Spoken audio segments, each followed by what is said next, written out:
खबर में खुश आमदेद। मैं हूँ आपका होस्ट सईद काजी और मेरे को होस्ट है मियाँ शाहिद साहब। रन डाउन पे बात करते हैं। एक तो ये कि इंडोनेशिया भी क्या सऊदी अरब की तर्ज का कोई मुआहदा हमारे साथ चाहता है, इस हवाले से उनकी मुलाकात भी हुई और कुछ इस ख्वाहिश का शायद इजहार भी किया गया। सऊदी रहनुमा जो आए हुए हैं, इस हवाले से बात करेंगे।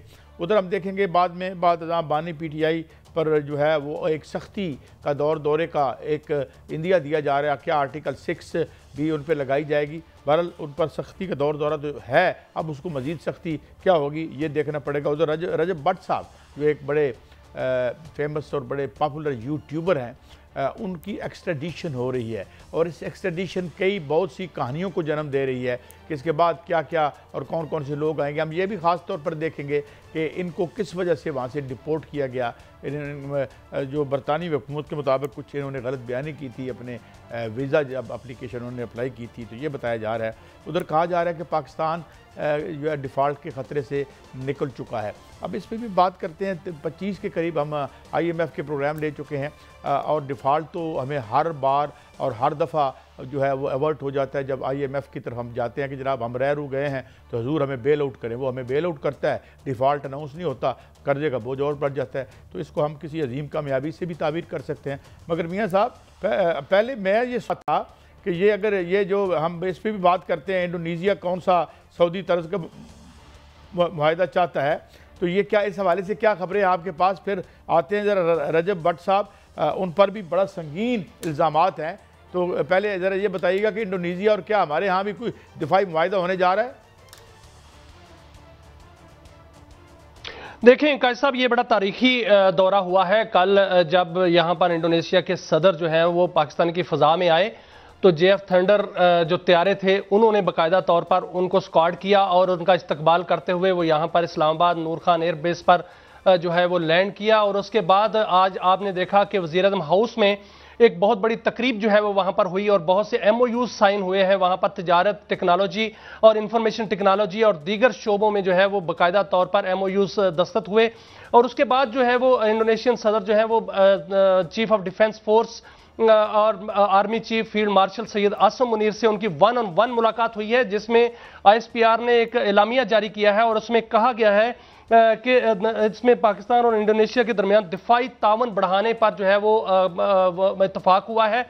और इस हवाले से जो खबरें आ रही हैं वो ये है कि इंडोनेशिया चाहता है कि पाकिस्तान के साथ दिफाई तावन जो है वो बढ़ाया जाए। और इसमें आपने देखा कि पाकिस्तान के अंदर और पाकिस्तान के बाहर पूरी दुनिया में JF थंडर 17 जो है उसने अपना लोहा मनवाया है और पाकिस्तान ने जो दिफाई इंडस्ट्री है उसमें बड़ी तरक्की की है। उसमें ड्रोन्स जो हैं वो हमारे अपने हैं, हमारे मिसाइल अपने हैं, हमारे दीगर जो वसाइल हैं वो जो हमारे अपने हैं। और उसमें पूरी दुनिया जो है इंटरेस्टेड है कि वो पाकिस्तान से जो है त्यारे जो है वो खरीदे। इसमें अजरबैजान जो है वो पहले त्यारे खरीदने की बात कर चुका है, दीगर ममालिक जो है त्यारे खरीदने की बात कर चुके हैं। अब इंडोनेशिया जो है वो भी दिलचस्पी रखता है कि वो त्यारे खरीदे और दीगर जो है दिफाई सामान जो है वो भी खरीदने में दिलचस्पी उनकी है। और उसके साथ साथ वो पाकिस्तान के साथ दिफाई मुआहदे के लिए भी बातचीत जो है वो बढ़ा रहे हैं आगे। अब बात यह है कि ये मामला जो होते हैं ये MOU से शुरू होते हैं और एग्रीमेंट तक जाते हैं और उसके बाद जो है वो बाकायदा तौर पर ट्रीटी जो है वो साइन होता है। और जिस तरह सऊदी अरब के साथ पहले बातचीत हो रही थी और दीगर जो इस्लामी ममालिक हैं वो भी पाकिस्तान के साथ जो है दिफाई मुआहदे करने चाहते हैं, क्योंकि पाकिस्तान ने साबित किया है कि वो ना सिर्फ इस खित्ते का बल्कि पूरे आलम इस्लाम की जो है वो हिफाजत कर सकता है। क्योंकि पाकिस्तान ने दिफाई इंडस्ट्री में और दिफाई जो है वो पूरे मामलात में और दिफाई पूरे कल्चर में जो है वो अपने आप को मनवाया है और ये साबित किया है कि भारत जो कि कई गुना बड़ी जो है वो मैशत भी है और कई गुना बड़ी फोर्स भी है, उसके दांत खट्टे किए हैं और उसको जो है वो मुकम्मल तौर पर धूल चिताई है। उनके राफेल त्यारे गिराए हैं और उनके जो है वो बेसिस तबाह किए। आपने देखा कि उनका जो गरूर किया जाता था जिस पर एयर डिफेंस सिस्टम पर, वो भी तबाह किया, तो दुनिया हैरान रह गई। और उसके बाद जो पाकिस्तानी त्यारों ने पूरी दुनिया में एयर शोज में अपना जो है वो लोहा मनवाया, तो उस पर हैरान रह गई, जिस पर जो है वो आज एक तारीखी मौका था। इंडोनेशियन सदर जो है पाकिस्तान में आए और उन्होंने आज़म का इजहार भी किया और ख्वाहिश का इजहार भी किया कि उनके साथ दिफाई मुआहदा किया जाए। इसको जरा मैं थोड़ा रीइंफोर्स कर दूं, जो एजाज मलिक साहब कल हमारे साथ थे, जो एयर वाइस मार्शल हैं साहब, तो वो उन्होंने हमें बताया था कि जो मिड लेवल की मार्केट है, मंडी है, उसमें यकीन हमने इन रोड्स बनाई हैं। और अब अफ्रीकन मुल्क भी जो हैं वो भी, चूँकि ये हमारा एक तो स्टेट ऑफ द आर्ट है और ये इस तरह का इक्विपमेंट है जो किसी बड़े यानी मुकाबला करता है मगर कीमत में उतना कम है बनिस्बत जो अमेरिका या और दीगर या F-35 है या और जो इस तरह के राफेल वगैरह हैं, वो तो बड़े बहुत ही एक्सपेंसिव हैं। तो इस वजह से भी मेरे ख्याल में ये हमारी जो एक डिफेंस इंडस्ट्री है इसको एक रास्ता आगे मिला है, पर्टिकुलरली ये जो जंग थी।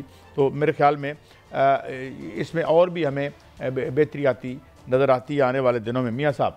लेकिन मियाँ साहब ज़रा थोड़ा सा बात कर लें तो इंडोनेशिया के हवाले से तो मेरे ख्याल में अब कोई और खबर इस तरह की नहीं है कि उन्होंने हमसे कुछ ऐसे ब्लैक एंड वाइट में तो कोई देखिए नहीं काजी साहब, इसमें सिर्फ इंडोनेशिया नहीं है, 15 से 16 ममालिक ऐसे हैं जो पाकिस्तान के साथ दफाई ताउन चाहते हैं और उसमें एक पूरा ब्लॉक जो है वो बनता हुआ मुझे नजर आ रहा है, क्योंकि इसमें अफ्रीकी ममालिक तो हैं ही, इस्लामी ममालिक जो दीगर हैं जिसमें मशरक़ वुस्ता के ममालिक हैं, जो ईरान है, तुर्की है, अजरबैजान है, उसमें किर्गिस्तान है, किर्गिस्तान के सदर भी पाकिस्तान आए थे, उज़्बेकिस्तान है, ये सारे ममालिक जो हैं ये पाकिस्तान के साथ दफाई ताउन चाहते हैं, तिजारती ताउन चाहते हैं।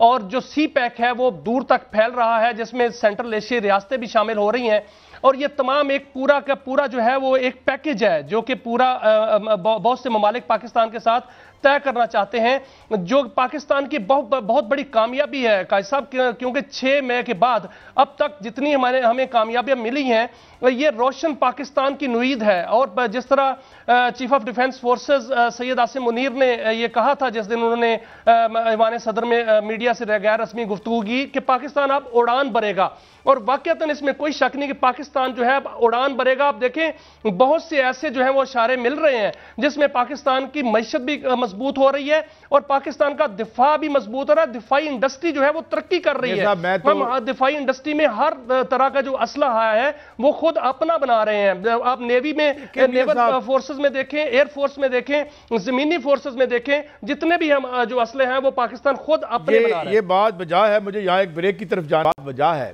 कि हमारी जो डिफेंस इंडस्ट्री है ये बड़ा मिल रहा है, लेकिन जहाँ मैशत का मामला है ये तो उस दिन है जिस दिन हमें 26वां ना लेना पड़े प्रोग्राम IMF से, तो ज़बानी जमा खर्च तो हम कर रहे हैं और करते रहे हैं। बहरहाल एक ब्रेक है और ब्रेक से जब वापस आएंगे तो ये रजब भट्ट साहब का क्या मामला है, वाकई पाकिस्तान से डिफ़ॉल्ट का ख़तरा ख़त्म हो गया है और अलावा जी कौन से और सख्त दिन आ रहे हैं PTI और बानी PTI के लिए, एक ब्रेक के बाद।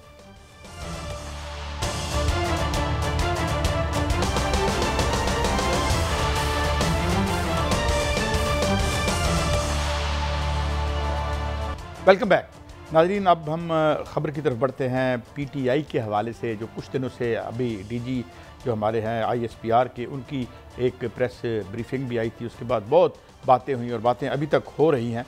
हमें ज्वाइन किया है सीनियर जर्नलिस्ट हैं, अपना YouTube भी करते हैं, अपना चैनल भी है और अंदर की खबर रखते हैं, जनाब हमाद हसन साहब। बहुत शुक्रिया आपने हमाद हसन साहब हमें वक्त दिया।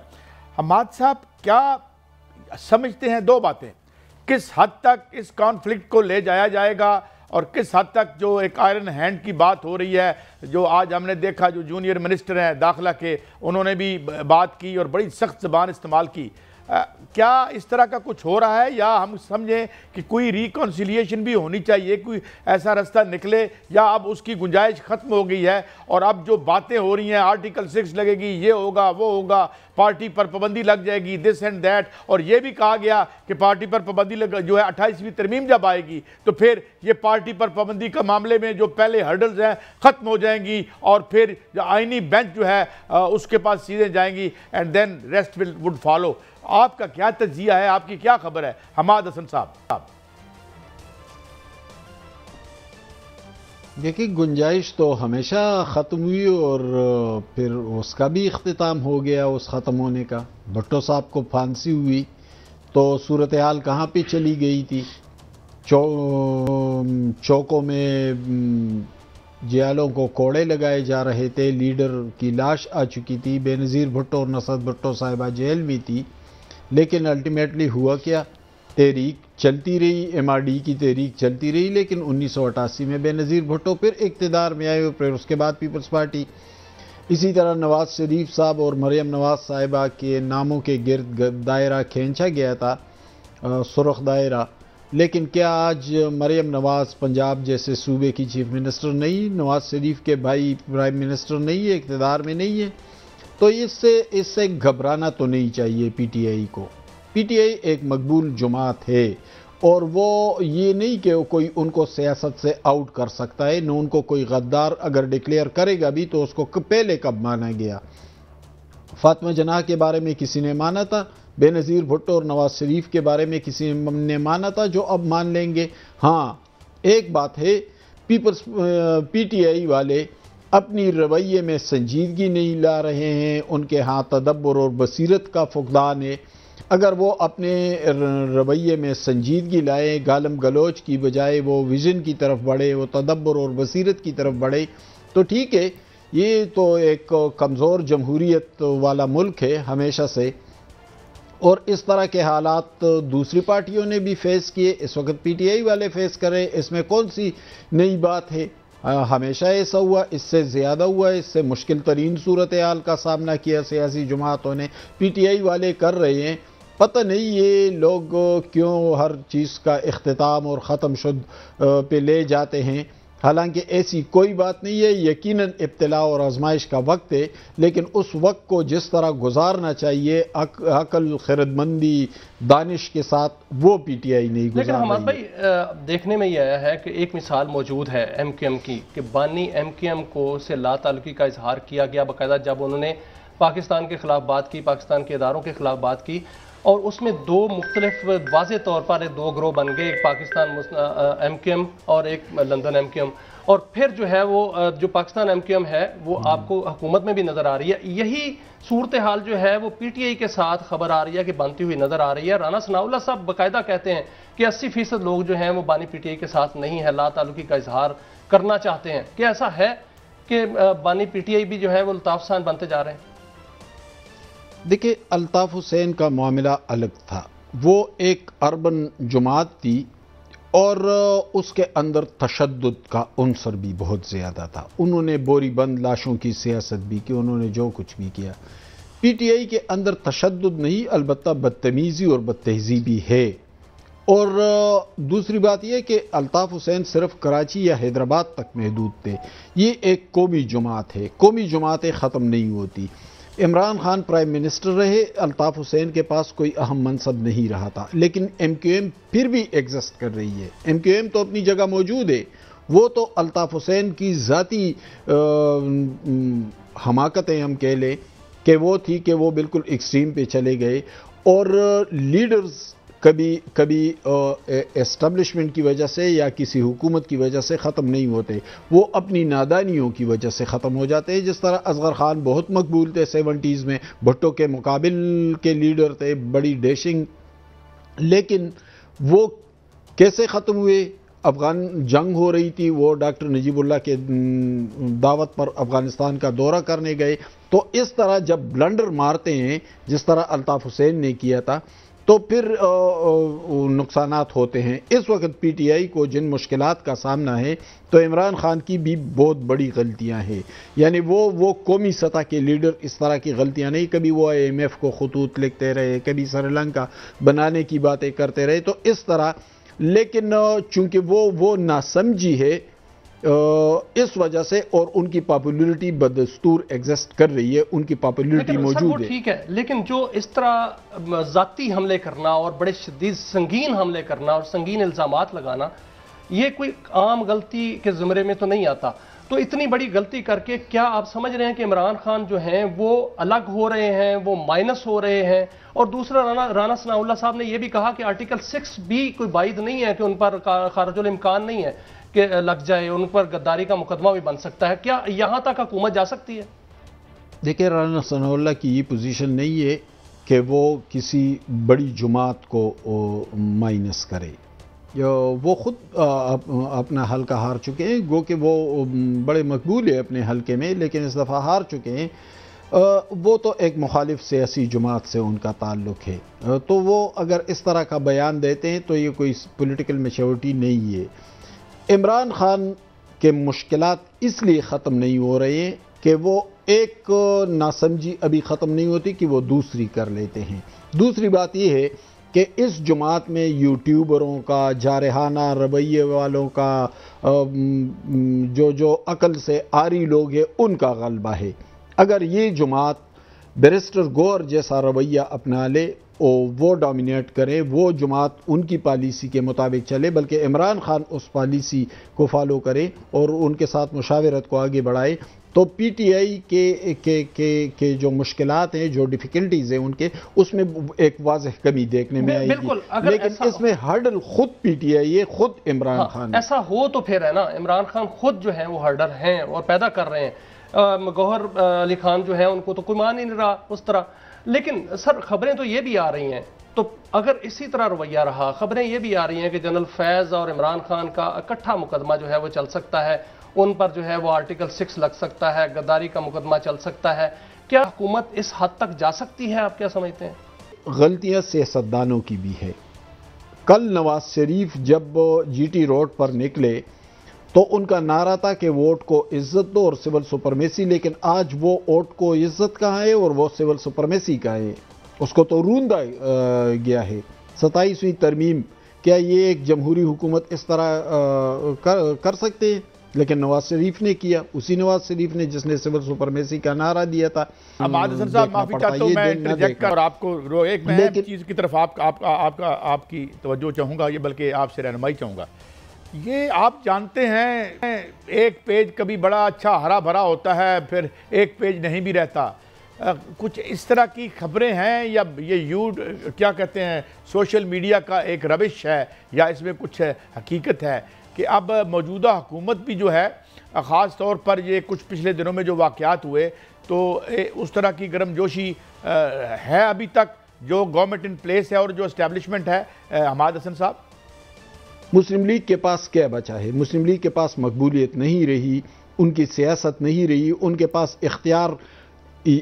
आप इससे अंदाज़ा लगा लें कि सुहेल अफरीदी जो मुंतखब वज़ीर आला हैं, हम उनके करप्शन पर तनकीद करते हैं, उनके बैड गवर्नेंस पे तनकीद करते हैं, उनके तमाम मामलात पे, लेकिन है तो वो मुंतखब वज़ीर आला ना। वो आते हैं और वो प्राइम मिनिस्टर से दरख्वास्त करते हैं कि मैं अपने लीडर से 15-20 मिनट के लिए मिलना चाहता हूँ। ये कौन सी बड़ी बात थी? मिलने देते। लेकिन प्राइम मिनिस्टर के पास जब ये इख्तियार नहीं है कि वो एक मुंतखब वज़ीर आला को अपने लीडर से मिलवा दे, जो एक कानूनी हक है और इस्लामाबाद हाई कोर्ट ने उस पर फैसला भी दिया। लेकिन सर हुकूमत तो ये कहती है कि वहाँ सियासी बातें होती हैं और सियासी बातों के लिए मुलाकात नहीं होगी। आज भी मुलाकात का दिन था लेकिन मुलाकात नहीं हुई। सीएम केपीके की बात हुई, कहा यह जा रहा है, खबर ये आ रही है कि वहाँ गवर्नर राज लग रहा है। ये भी खबर आ रही है क्योंकि ऐसी तरमीम भी आ रही है जिसके ज़रिए वो कानून बनेगा कि केपीके में कोई एमरजेंसी लगा दी जाए।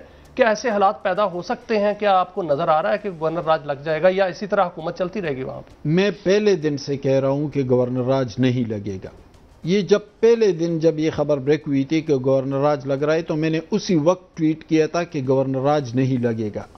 गवर्नर राज क्यों लगे? एक तो ये कि पीटीआई के पास इस वक्त जो जनरल सीटों पर इलेक्शन हुए थे 115 सीटों पे, उसमें से 92 सीट्स पीटीआई के पास है, यानी एक हेवी मेजॉरिटी है। उस हेवी मेजॉरिटी में से निकला क्या? उसमें से बदतरीन करप्शन निकली। कभी कोई स्कैंडल निकला, कभी CNW स्कैंडल निकला, कभी स्कैंडल निकला, यानी बदतरीन कारकर्दगी। One last question Ahmed Hasan sahab, आप जानते हैं कि यूट्यूबर्स ने भी बड़ा जो है उनके हवाले से तनकीद आ रही है। एक यूट्यूबर को तो अब एक्स्ट्राडाइट करके वापस भी लाया जा रहा है और एक कैंपेन भी शुरू है, वहाँ पर हमारे वजीर दाखिला उधर मौजूद हैं। आप समझते हैं कि कुछ लोगों को वापस लाया जाना मुमकिन है और लाया जाएगा बरतानिया से जो बाहर इस तरह से का बयानियाँ बना रहे हैं? अहमद हसन साहब, देखिए, इस पर तो जो लीगल एक्सपर्ट्स होते हैं वो ज़्यादा अच्छी राय दे सकते हैं। लेकिन जो मैं समझता हूँ मामलात को, तो अमेरिका के साथ गालिबन हमारा मुआहिदा है मुल्ज़िमों या मुजरमों के तबादले का, लेकिन बरतानिया के साथ शायद नहीं है। लेकिन बाज़ अवकात स्टेट के जो इंटरेस्ट होते हैं, उनकी जो इंटेग्रिटी होती है, तो उस हवाले से फिर एक दूसरे को स्पेस दिया जाता है। अगर आपको याद हो तो एक बरतानवी शहरी तकरीबन 10-15 साल पहले यहाँ उनको सजाए मौत सुनाई गई थी, लेकिन प्रिंस चार्ल्स आए थे और फिर उसको वापस भी भेज दिया गया था।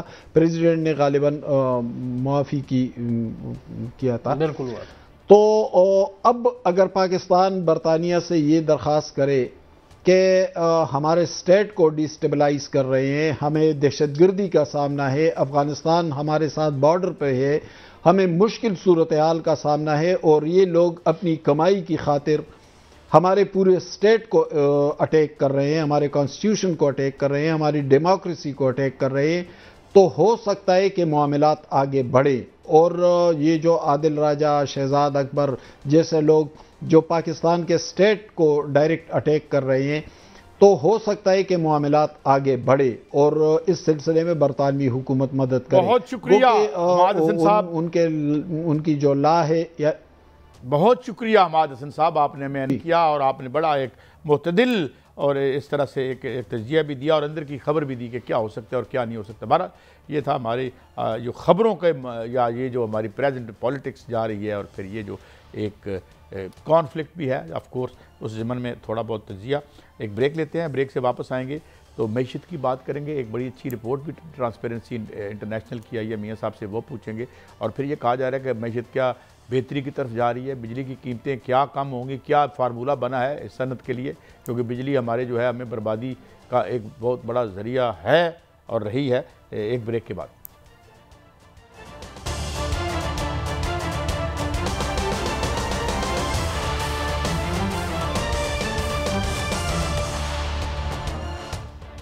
Welcome back. नाज़रीन, अब बात करेंगे कि कोई अच्छी अच्छी खबरें भी आ रही हैं, कितनी अच्छी हैं ये भी मियाँ साहब से हम पूछेंगे। मियाँ साहब, पाकिस्तान 2023 में डिफ़ॉल्ट के ख़तरे की बात थी मगर वो अवर्ट हो गया। अवर्ट कैसे हुआ कि IMF ने हमें प्रोग्राम दे दिया बड़ी तगो-दो के बाद।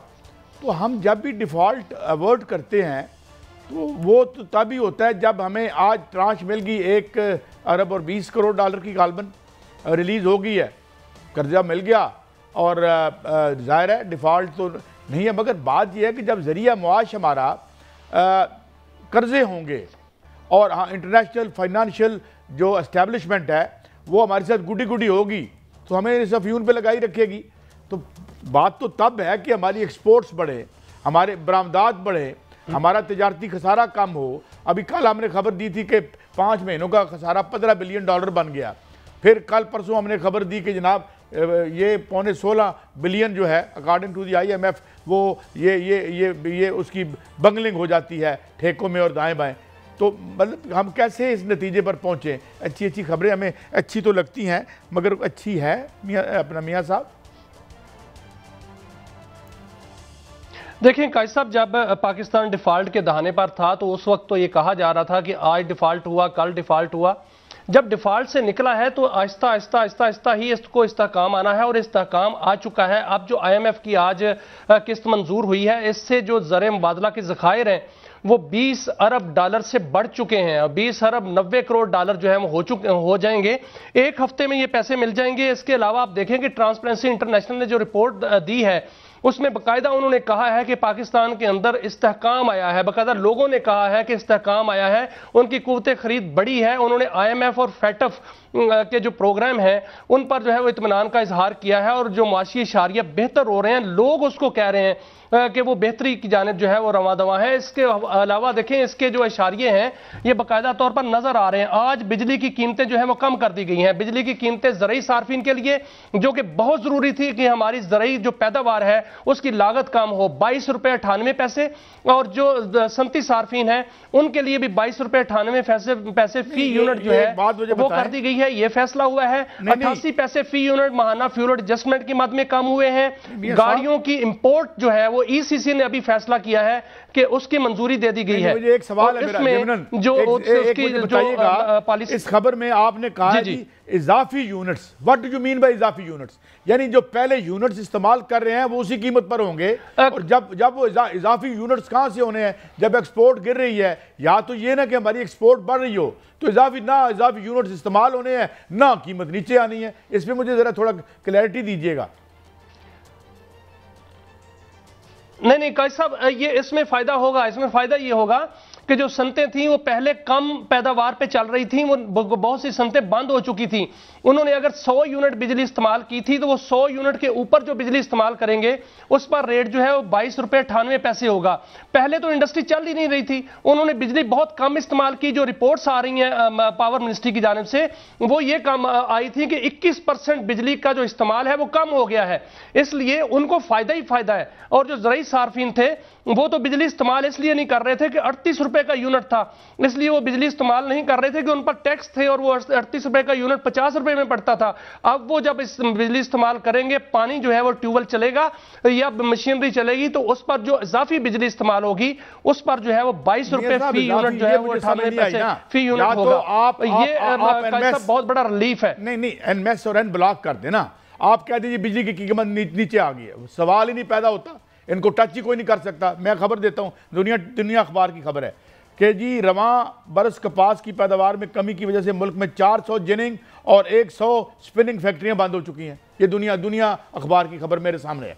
मियाँ साहब देखें ना, ये हमें रोजाना ये कमी चूरन बेच देते हैं। आप इसका, हम पहले दिन से कह रहे हैं कि इसका आप फोरेंसिक ऑडिट करें, सारे मुआहदे निकालें। अगर आपने इस मुल्क को रेड में से बाहर निकालना है और हम जो है हमने कर्जों पर जो हमारी डिपेंडेंस है वो कम होनी है, तो बाकी रिपोर्टें देते रहे यार। रिपोर्टें तो क्या होता है, ये अब खबर है, मुझे बताएं या तो पूछें ये कितनी फैक्ट्रियां हैं? 400 जिनिंग और 100 स्पिनिंग फैक्ट्रियां। और कल ही मैं एक क्लिप देख रहा था, ये लेकिन काजी साहब बिल्कुल ये ठीक है जी, नहीं एक क्लिप की मैं बात कर लूं, ये फिगर ठीक है, इतनी फैक्ट्रियां बंद हुई हैं, कपास की पैदावार कम हुई है, वो बिल बिला रहे थे। लेकिन इस हवाले से एक नई पॉलिसी भी आ रही है सर। और पॉलिसी तो मतलब आ ही रही है सर 17 सालों से, मगर अभी मैं जो गौहर एजाज साहब हमारे बहुत बड़े इंडस्ट्रियलिस्ट हैं और मेरे ख्याल में आप वो छोड़ छाड़ के प्रॉपर्टी का ज़्यादा उनकी इन्वेस्टमेंट्स हैं, तो वो कल मैं उनका एक क्लिप देख रहा था। आई होप कि इट इज़ नॉट AI, अगर AI हुई तो मैं सबसे माफ़ी मांग लूँगा। वो बाकायदा रोने की हद तक थे कि हम उजड़ गए, ये हो गया वो हो गया। तो मैंने कहा कि यार अगर ये इतने बड़े हमारे इंडस्ट्रियल रोल मॉडल उजड़ गए हैं तो साडा की बन। लेकिन काजी साहब सनतों के लिए ये खुशखबरी है, सनती सार्फिन के लिए ये खुशखबरी है और सनती जो मजदूर है उनके लिए खुशखबरी है कि जो फैक्ट्रियां बंद हुई थी वो अब चलेंगी और जो बिजली की पैदावार है वो भी बढ़ेगी और बिजली की लागत जो है वो भी कम होगी और पैदावारी लागत भी कम होगी, जिससे हमारी एक्सपोर्ट जो है वो बढ़ेगी। आप देखेंगे कि आइंदा जो हम करेंगे, आइंदा सर डॉक्टर खाकान नजीब साहब ने हमें ज्वाइन कर लिया है, thank you very much. Doctor साहब हम यही बहस कर रहे थे, गुडी खबरें आ रही हैं, ट्रांसपेरेंसी इंटरनेशनल ने हमें बहुत हौसला दिया, हमें खुशी भी बड़ी हुई, मगर सवाल यह है कि क्या हम बेहतरी की, और ये जो आज नया इन्होंने कहा है जी कि इजाफी यूनिट्स जो हैं, इजाफी यूनिट्स अगर कोई इंडस्ट्रियल से इस्तेमाल करता है यूनिट्स तो उस पर हम बिजली कम कर देंगे। इस पर हमारी बड़ी अजीब सी पॉलिसी है। आई डोंट नो, आप एक्सपर्ट हैं, आप हमें बताएं ये इजाफी यूनिट्स कौन से होंगे and at a time when मैं ये अभी खबर दे रहा हूँ कि 400 जिनिंग फैक्ट्री और 100 टेक्सटाइल फैक्ट्री बंद हो गई है इस वजह से। How do you look at it? Are we really मतलब बेहतरी की तरफ सफर है हमारा और हमें नजर नहीं आ रहा? जनाब खाकान साहब। काजी साहब एक एंगेजमेंट देखें, काजी साहब देखें, बात यह है कि जो बिजली है, खाकान साहब हमारे साथ, खाकान साहब को मैंने रिक्वेस्ट की है, आपका भी टेक लेते हैं। जी खाकान साहब। कई साहब बात इस तरह से कि एक IMF की एंगेजमेंट हुई है, अथॉरिटीज ने उसको अच्छा फॉलो थ्रू किया है, उसका नतीजा ये निकला है कि एक स्टेबिलिटी आ गई है। उस स्टेबिलिटी को अब यूज करना है to really change the structure of the economy. ये है इस वक्त क्रक्स ऑफ द मैटर। इस स्टेबिलिटी की वजह से चाहे इप्सॉस का देख लें, चाहे ट्रांसपेरेंसी का देख लें, थोड़ी सी जो ऑप्टिमिज्म है वो बिल्ड हुआ है लोगों में, so that's a good thing.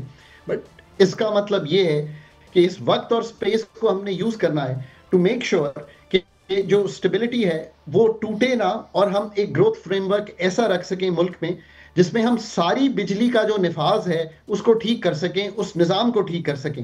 ये जो एडिशनल है, जब फैक्ट्रियां चल नहीं रही तो वो जो लास्ट ईयर की पैदावार है उससे ज्यादा पैदावार तो शायद नहीं करेंगी, सो एडिशनली कोई यूज नहीं कर सकेगा वो यूनिट्स। ये थ्योरी ठीक है कि जो एडिशनल यूनिट्स है वो उस कॉस्ट पे दें जिसपे सिर्फ पेट्रोल इस्तेमाल होता हो या डीजल इस्तेमाल होता हो या गैस इस्तेमाल होती हो, और जो फिक्स्ड कॉस्ट है वो तो ऑलरेडी मेट है। थ्योरी में ये ठीक है, पर प्रॉब्लम यह है कि इस वक्त उन फैक्ट्रीज को हमने किसी तरह चलाना है जो आप भी कहते हैं बंद हो गई हैं या जो बिजनेसेस स्लो हो रहे हैं, क्योंकि इस वक्त खपत बिजली की ड्रॉप कर गई है और ये इस चीज की अक्कासी कर रही है। But the good story is कि ये सब किया जा सकता है अगर पाकिस्तान वाकई एक ग्रोथ स्ट्रैटेजी अपनी लिख ले और ये आइडेंटिफाई कर ले कि वो कौन से 5 सेक्टर हैं। मसलन मेरे ख्याल में एग्री हाईटेक सेक्टर जो है उसको ग्रो करवाना चाहिए, ये एक बात है। अगर टेक्सटाइल के मेडअप्स में जाना है तो वो क्या थ्योरी होगी कि हम मूव करें। अगर हमने सर्विसेज सेक्टर में लॉजिस्टिक्स, फाइनेंस, आईटी, ईएस को टारगेट करना है